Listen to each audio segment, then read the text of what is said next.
So I need to talk about Prosper, because while I described him as the calm, chill, normal one, I left something out. This boy was a pathological liar. Not malicious, not harmful, just completely committed to telling the most elaborate lies about the most pointless things. And me and Ejike, we believed every single one. To understand the damage Prosper did to our brains, you have to understand the age gap. He's the oldest. Me and Ejike were 5 and 7. We had no critical thinking, no fact-checking abilities, nothing. We were just two kids who thought our big brother knew everything. He exploited this shamelessly. It started with small things. He told us we were adopted, not once, regularly. Just casually dropped it into conversation like it was the weather. And we believed him, cried about it, had full emotional breakdowns about being adopted. Meanwhile, Prosper is sitting there watching us fall apart over a complete lie he invented out of boredom. He was 8 years old and already running psychological experiments on his siblings. But the adoption thing was just the warm-up. Because one day, Prosper came home with the most unhinged story we had ever heard. He had taken his bike out, just a normal bike, the kind with 2 wheels and absolutely zero explosive. Now a normal person would say, "I crashed my bike, I'm fine, moving on." Prosper is not a normal person. Now, if you ask Prosper, that bike didn't just crash, it detonated. Total Michael Bay style. A huffy bicycle, kaboom. Except, it was a bicycle. A piece of metal with 2 wheels and a kickstand. He claims Ejike was trapped in the blast zone, and Prosper, being the hero he is, slugged him onto his back and walked through a literal inferno. And we believed him.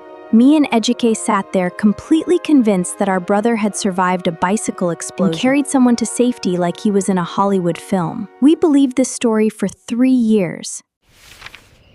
3 years of thinking Prosper was basically a superhero. It wasn't until we were 8 and 10 that we sat down and thought, wait, bikes don't explode, they just don't. And then we found out he had been telling to all his friends in secondary school. At this point, it wasn't even a lie anymore. It was just his origin story. When we confronted him, he didn't even apologize. Now you would think, after the adoption lie and the bicycle explosion, me and Ejike would have developed some skepticism. We did not. Because when Prosper started taekwondo before us, and we asked what it was like, he told us that when you join, you have to choose a spirit animal. And that your entire training would be built around this spirit animal and its energy. Me and Ejike looked at each other and thought, this is the most incredible thing we have ever heard.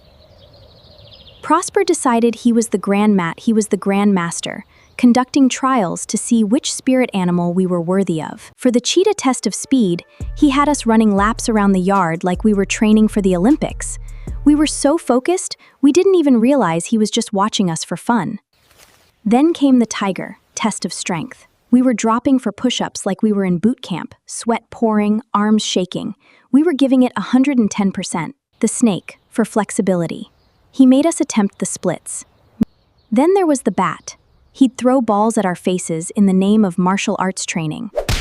We just had to close our eyes and sense them. And we kept trying. The crane. Stand on one leg while Prosper monitored us. He just stood there with that sheepish smirk while we fought for balance. He called it training, and we just kept trying. It wasn't until I joined real taekwondo in school that I realized none of that was real. No spirit animals, no bat sensing. He made all of it up. I came home and looked at Ejike. We just sat there, processing. We had done the splits for nothing. When we confronted Prosper, he just laughed. A full, proud laugh. We laughed too, because what else do you do when you realize you were that gullible? This has been episode 2. Prosper, if you're watching this, you owe us both full apology. Subscribe. This family has more stories, and we are just getting started.